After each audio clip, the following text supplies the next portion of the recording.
வணக்கம், நான் உங்க சௌமியா பிரவீன்குமார்.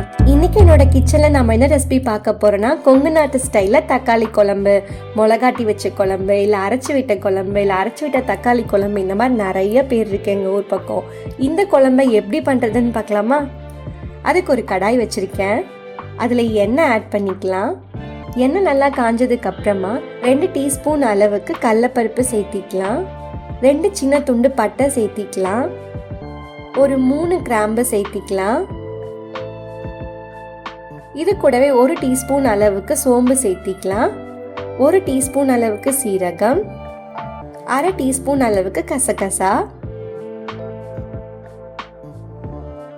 4 காஞ்ச மிளகா. இதை சேர்த்திட்டு இது நல்லா பொரியட்டும். இப்போ நல்லா பொரிஞ்சிருச்சு. இந்த ஸ்டேஜில் நம்ம உரிச்சு வச்சிருக்க ஒரு 20 சின்ன வெங்காயத்தை சேர்த்திக்கலாம்.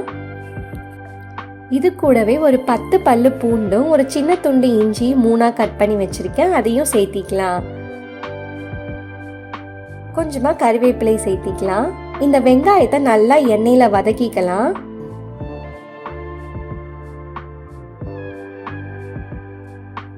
வெங்காயம் நல்லா வதங்கிடுச்சு. இந்த ஸ்டேஜில் ஒரு மீடியம் சைஸ் தக்காளி 7 தக்காளியை கட் பண்ணி வச்சுருக்கேன். இதையை சேர்த்திட்டு நல்லா வதக்கிக்கலாம்.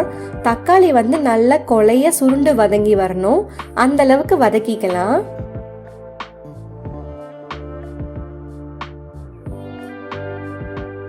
தக்காளி நல்லா வதங்கிடுச்சு. இந்த அளவுக்கு வதங்கினதுக்கு அப்புறமா 1/4 டீஸ்பூன் மஞ்சள் தூள், 3 டீஸ்பூன் அளவுக்கு மல்லித்தூள் சேர்த்திக்கலாம்.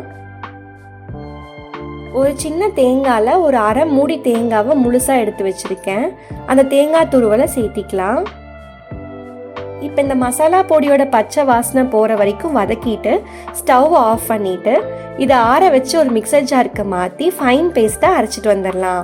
இந்த ஒரு குழம்பு வச்சுட்டாலே மார்னிங் இட்லி, மதியம் சாப்பாடு, நைட்டு தோசை இல்லை சப்பாத்திக்கு சூப்பராக இருக்கும். ட்ரை பண்ணி பாருங்கள், உங்களோட வேலையை ரொம்ப ஈஸியாக்கிடும் இந்த குழம்பு.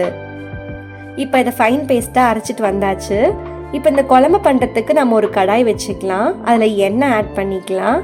அதில் 1/2 டீஸ்பூன் கடுகு, 1/4 டீஸ்பூன் உளுத்தம்பருப்பு, 1/4 டீஸ்பூன் அளவுக்கு சீரகம், ஒரு பெரிய வெங்காயத்தை சாப் பண்ணி வச்சுருக்கேன், அதை சேர்த்திக்கலாம். கொஞ்சமாக கறிவேப்பிலை சேர்த்திக்கலாம். வெங்காயத்தை நல்லா வதக்கிக்கலாம். நம்ம வீட்டில் காய்கறி இல்லாத டைமில் இந்த குழம்பு வச்சு பாருங்கள், வெங்காயமும் தக்காளியும் மட்டும் இருந்தால் போதும்.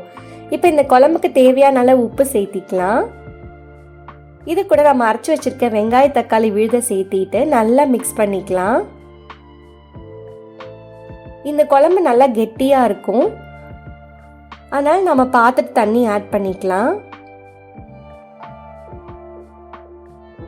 தண்ணி சேர்த்திட்டு நல்லா மிக்ஸ் பண்ணிக்கலாம். இன்னுமே கெட்டியாக இருக்க மாதிரி இருந்துச்சுன்னா இன்னும் கொஞ்சம் கூட தண்ணி ஆட் பண்ணிக்கலாம். இப்போ இதோட பச்சை வாசனை போகிறதுக்காக க்ளோஸ் பண்ணி ஒரு 10 நிமிஷம் நல்லா வேக விடலாம். குழம்பு நல்லா கொதிச்சிருச்சு.